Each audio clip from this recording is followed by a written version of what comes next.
আমাৰ এই মেডিচিনটো খোৱাৰ পিছত আপোনাৰ ডায়াবেটিছ সম্পূৰ্ণৰূপে খতম হৈ যাব। এনে কোনো মেডিচিন আছে নেকি যাৰ দ্বাৰা ডায়াবেটিছ সম্পূৰ্ণৰূপে নিৰ্মূল হয়? বন্ধুসকল, এই ভিডিঅ'টোত আমি আলোচনা কৰিম কেনেকৈ আমি গ্লুকোমিটাৰৰ সহায়ত ঘৰতে নিজৰ ব্লাডৰ গ্লুক'জ লেভেল পৰীক্ষা কৰিব পাৰোঁ বা ব্লাড চুগাৰ পৰীক্ষা কৰিব পাৰোঁ। লগতে আমি এই ভিডিঅ'টোত আলোচনা কৰিম ব্লাড চুগাৰ সম্পূৰ্ণ নিৰাময় হোৱাৰ কিবা উপায় আছে নেকি। এতিয়া প্ৰথমে আমি আমাৰ ব্লাডৰ গ্লুক'জ বা ব্লাড চুগাৰ ঘৰতে কেনেকৈ পৰীক্ষা কৰিম। ব্লাড চুগাৰ ঘৰত চাবলৈ হ'লে আপুনি প্ৰথম এনে ধৰণৰ এটা গ্লুকোমিটাৰ কিনি আনিব লাগিব আৰু এই গ্লুকোমিটাৰৰ কেইবাটাও আহিলা থাকে। গ্লুকোমিটাৰত থকা আহিলাসমূহ ঠিক এনেধৰণে থাকে। ইয়াৰে প্ৰথম আহিলাবিধৰ নাম হ'ল গ্লুকোমিটাৰ, যিটো দেখিবলৈ নকিয়া বুটন থকা মোবাইলৰ দৰে। দ্বিতীয় আহিলাবিধৰ নাম হ'ল লেন্সিং ডিভাইচ, যিটো দেখিবলৈ এটা কলমৰ দৰে। আৰু তৃতীয়বিধ আহিলাৰ নাম হ'ল টেষ্টিং ষ্ট্ৰিপ, যিটো ফ্লেক্সিবল প্লাষ্টিকেৰে তৈয়াৰী। ব্লাডত গ্লুক'জ লেভেল পৰীক্ষা কৰিবলৈ প্ৰথমে আমি এনেধৰণে গ্লুকোমিটাৰটোত বেটাৰী লগাই ল'ম। ইয়াৰ পিছত আমি লেন্সিং ডিভাইচটো ঠিক এনেধৰণে খুলিম আৰু লেন্সিং ডিভাইচটোৰ ভিতৰত ঠিক এনেধৰণে এটা নিডল থাকে আৰু প্ৰতিবাৰেই ব্লাড টেষ্ট কৰাওঁতে আপুনি নিডলটো চেঞ্জ কৰা উচিত। ইয়াৰ পিছত লেন্সিং ডিভাইচৰ আগটো ঘূৰাই ইয়াক 2 বা 3ত ৰখা হয়। এতিয়া কলমৰ দৰে ইয়াৰ ওপৰৰ ফালে প্ৰেছ কৰা হয়।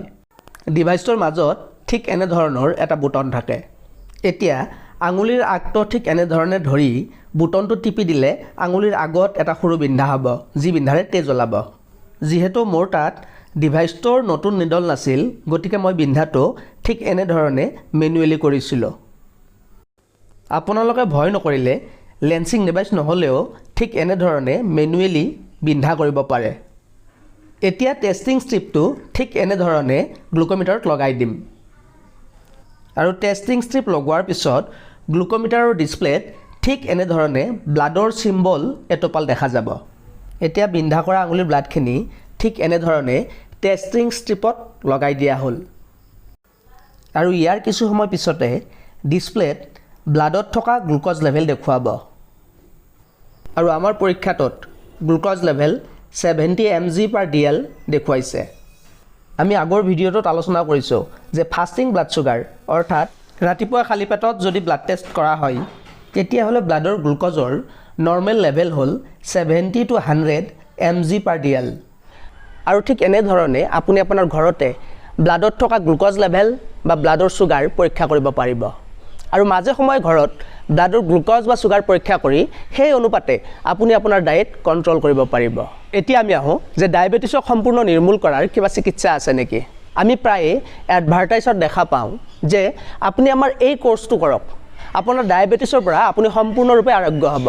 এইটো আমাৰ ফালৰ পৰা আপোনালৈ গেৰেণ্টি। আমাৰ এই মেডিচিনটো খোৱাৰ পিছত আপোনাৰ ডায়েবেটিছ সম্পূৰ্ণৰূপে খতম হৈ যাব। এনেধৰণৰ এডভাৰটাইজ বা ভিডিঅ' আমি প্ৰায়ে দেখা পাওঁ আৰু এনেধৰণৰ ভিডিঅ'বোৰত মিলিয়নৰ ঘৰত ভিউ আহে, কাৰণ আমি মানুহে সহজলভ্য বস্তু বিচাৰোঁ আৰু চতুৰ ব্যক্তিসকলে আমাৰ এই সৰলতাৰ সুযোগ লয়। সঁচাকৈ এনে কোনো মেডিচিন আছে নেকি যাৰ দ্বাৰা ডায়েবেটিছ সম্পূৰ্ণৰূপে নিৰ্মূল হয়? ইয়াৰ সহজ উত্তৰ হ'ল নাই।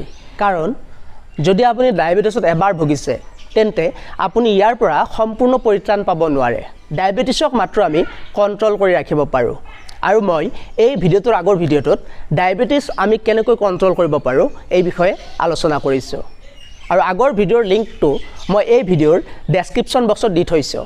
আপোনালোকে প্ৰয়োজন বোধ কৰিলে মোৰ ডেছক্ৰিপশ্যনত গৈ আগৰ ভিডিঅ'টো চাই ল'ব পাৰে।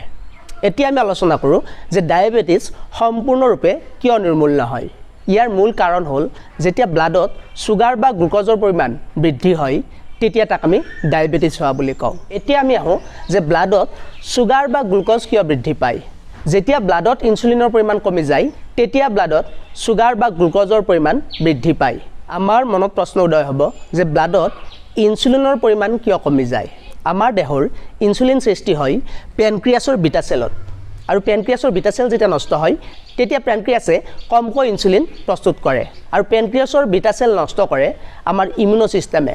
আমাৰ ইমিউনো ছিষ্টেমে টি লিম্ফোচাইট নামৰ এবিধ কোষৰ সৃষ্টি কৰে, যি কোষে পেনক্ৰিয়াছৰ বিটা চেল নষ্ট কৰে আৰু এইটো কাৰণতে ডায়েবেটিছ ক্ৰমে বংশানুক্ৰমে এজনৰ গাৰ পৰা আন এজনৰ গালৈ অহা আমি দেখা পাওঁ।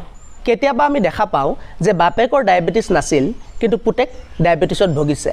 তেতিয়া আমাৰ মনত প্ৰশ্ন হ'ব পাৰে যে ডায়েবেটিছ বংশগতিৰ দ্বাৰা বিয়পা বেমাৰ নহয় নেকি কিন্তু আপুনি যদি তেওঁৰ পূৰ্বপুৰুষলৈ যায় তেন্তে আপুনি দেখিব তেওঁৰ ককাক বা আজু ককাক কাৰোবাৰ ডায়েবেটিছ আছিল আৰু আমি জানো ইমিউনো সিস্টেমৰ পৰা সৃষ্টি হোৱা কোনো বেমাৰ বা বিসংগতিৰ কোনো এন্টিডট বা এন্টিবায়োটিক নাথাকে ইয়াৰ মাত্ৰ সাপোৰ্টিভ মেডিচিনহে থাকে গতিকে ডায়েবেটিছৰো কোনো নিৰ্দিষ্ট এন্টিডট নাথাকে ইয়াৰ পৰা আপোনালোকে বুজি পালে যে কোনো এডভাৰটাইজ বা কোম্পানীৰ পৰা কেতিয়াও আপোনালোকে ডায়েবেটিছৰ ঔষধ নিকিনিব লাগিলে কোম্পানীটোৱে হোমিওপ্যাথিক বা আয়ুৰ্বেদিক বুলি দাবী নকৰক কিয় ইয়াৰ পৰিৱৰ্তে আপুনি সদায় এজন ডায়েবেটলজিষ্টৰ পৰামৰ্শত থকা উচিত তো বন্ধুসকল ইমানখিনি আছিল আজি আমাৰ আলোচনা আপোনালোকে যদি মোৰ এই ভিডিঅ'টো ভাল পাইছে আৰু পিছে পৰেও এনে ধৰণৰ ভিডিঅ' পাই থাকিব বিচাৰে তেনেহ'লে মোৰ চেনেলটো ছাবস্ক্ৰাইব কৰি বেল আইকনটো টিপি থ'ব